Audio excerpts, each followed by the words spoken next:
Ladies and gentlemen, it is now my pleasure to introduce Reverend Gregory Joseph Boyle, Society of Jesus, our 2015 commencement speaker.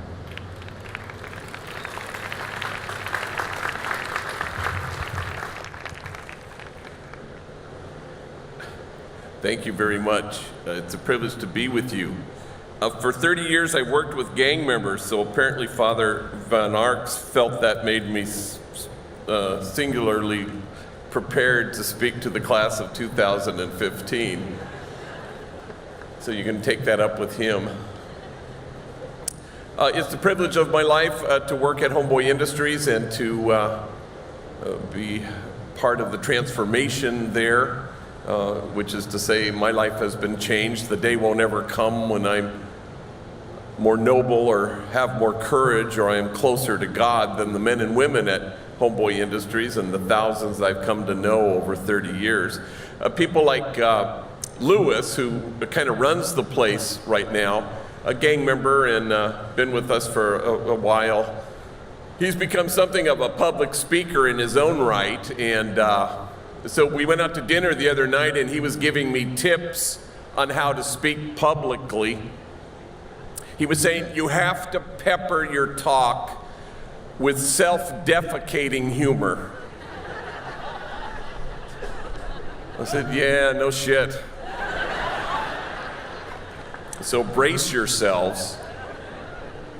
What Martin Luther King says about a church could well be said of your time here at Fairfield. It's not the place you've come to, it's always going to be the place you go from.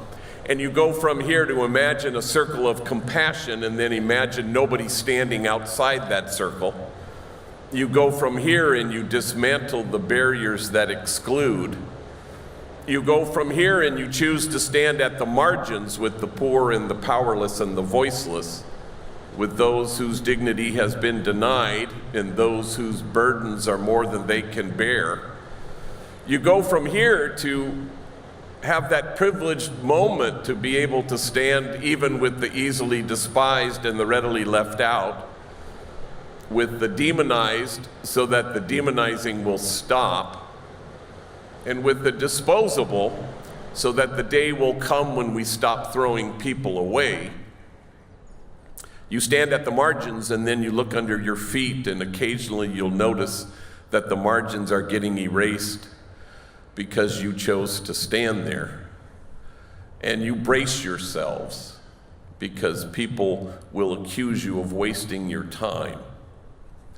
But the prophet Jeremiah writes, in this place of which you say it is a waste, there will be heard again the voice of mirth and the voice of gladness, the voices of those who sing. You go from here to make those voices heard. And in the end, what you choose to do is create a community of kinship such that God, in fact, might recognize it. For there's an idea that's taken root in the world. It's at the root of all that's wrong with it. And the idea would be this, that there just might be lives out there that matter less than other lives. You go from here to stand against that idea and announce clearly that we belong to each other. So for 30 years, my life has been transformed, and the homies have taught me everything of value. In the last couple of years, they've taught me how to text, and so I am so grateful to them because I find it sure beats the heck out of actually talking to people. And I'm pretty good at it, you know, LOL and OMG and BTW, and the homies have taught me a new one, OHN, which apparently stands for, oh, hell no. And I've been using that one quite a bit lately. I'm kind of flummoxed by autocorrect. You know, last week a homegirl texted me and she said, where you at? And I said, well, I'm about to speak to a room full of monjas, which is Spanish for nuns, sisters. Autocorrect sent her this message that I was speaking to a room full of ninjas.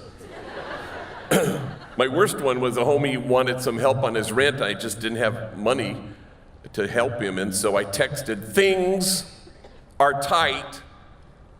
Autocorrect sent, thongs are tight.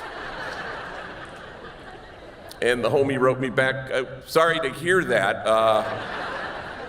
What about my rent? But anyway, I'm in a car with two homies, older vatos, Manuel and Poncho, and we're driving somewhere. They're going to help me give a talk. And Manuel's in the front seat, and he gets an incoming, and he reads this text to himself. And he chuckles, and I said, what is it? And he says, oh, it's dumb. It's from Snoopy back at the office. And Snoopy, I'd just seen him, before we left the office. And Snoopy and Manuel work together in the clock-in room where they clock in hundreds and hundreds of our workers, all gang members. And it's a tough job because gang members can be occasionally attitudinal. And I said, well, what's he say? He goes, oh, it's dumb. Hang on. Hey, dog, it's me, Snoops. Yeah, they got my ass locked up at county jail. They're charging me with being the ugliest vato in America. You have to come down right now, show them they got the wrong guy. Well, we died laughing, and then I realized something, that Manuel and Snoopy are in fact enemies. They're from rival gangs. They used to shoot bullets at each other. Now they shoot text messages. And there's a word for that, and the word is kinship. How do we obliterate once and for all the illusion that we are separate, that there is an us and a them? All of you go from this place and called to become what Alice Miller, the child psychologist, called enlightened witnesses, people who through your kindness and tenderness and focused, attentive love return people to themselves, and you get returned to yourself in the process.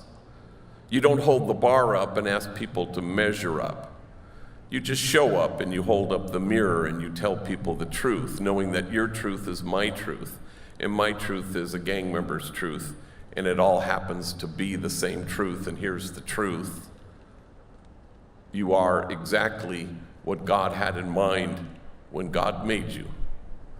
And then you watch folks on the margins as they become that truth, as they inhabit that truth, and no bullet can pierce it. No 4 prison walls can keep it out, and death can't touch it. But when you stand on the margins, you will need to dismantle occasionally the messages of shame and disgrace that get in the way, that keep people from seeing their truth. For the principal suffering of the poor throughout history has always been shame and disgrace. In the Acts of the Apostles, you will see not just a quaint snapshot of life in the earliest Christian community, but you will find the measure of health in any community at all. Things will leap off the page, things like see how they love one another. There's nobody needy in this community. And my favorite one is an odd one. And awe came upon everyone. It would seem that the measure of our health in any community at all, but especially the ones you are about to build, is an ability to stand in awe at what the poor have to carry, rather than stand in judgment at how they carry it. And so just last week, a trainee named Jermaine, African-American gang member in his early 30s, came into my office. He had made a discovery and had retrieved a memory. He was 10 years old when his mom came into his bedroom, and she was standing illuminated by the hallway light, and she was just standing there and her arms were outstretched until he focused and noticed that she had profoundly, deeply slit her wrists and blood was gushing onto the floor. And she looked at her 10-year-old son and said, "See what you made me do." And the next day he was taken from her care, put in foster care, a few years later joined a gang, and ultimately the prison system raised him. But his discovery that day, he told me, I found that I had preferred rage over my shame. And now for the first time in his life, he can forgive his mother for being mentally ill and forgive himself for having once been a 10-year-old boy. And awe came upon everyone. The measure of your compassion lies not in your service of those on the margins, but in your willingness to see yourselves in kinship with them. Enemies work together at Homeboy Industries, and it's difficult at first. Nobody wants to work with their enemies. They'll say, I'll work with them, but I won't talk to them. I had a kid named Youngster. Everybody called him Youngster, and he was ready to work at our Homeboy silkscreen factory.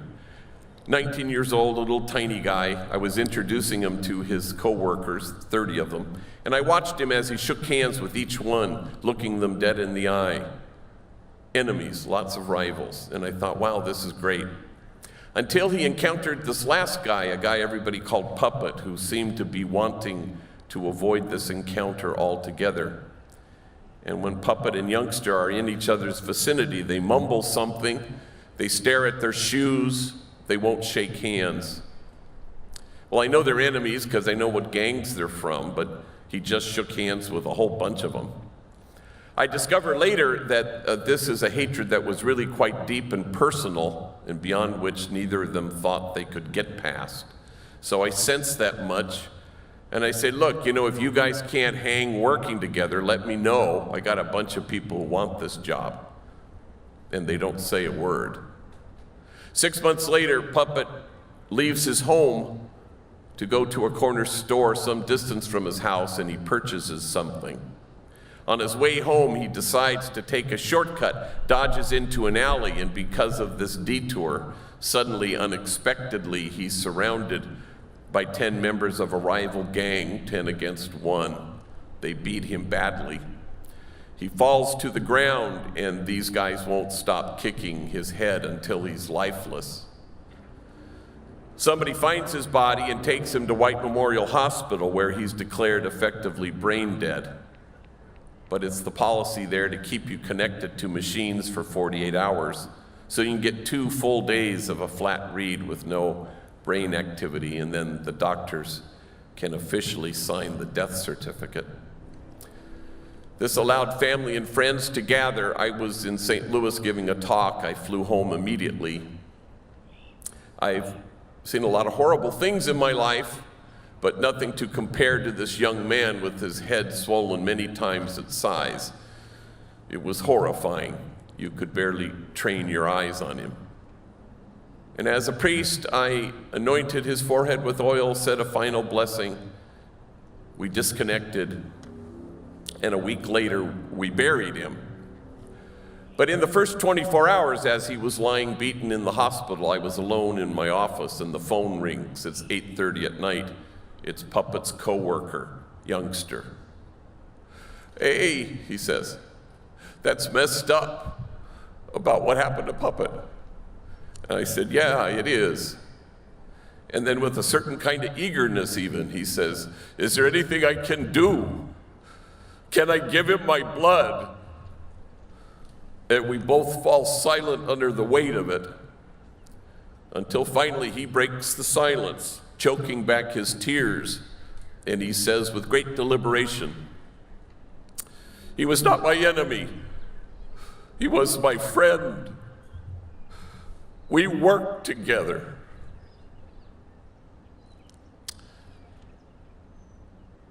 Fairfield is not the place you've come to.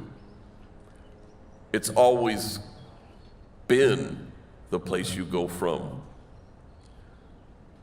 And you go from here to create a community of kinship such that God, in fact, might even recognize it. And then you cease to care whether anyone accuses you of wasting your time. For in this place of which you say it is a waste, there will be heard again the voice of mirth and the voice of gladness, the voices of those who sing. You go from here to make those voices heard. And may God bless you, class of 2015.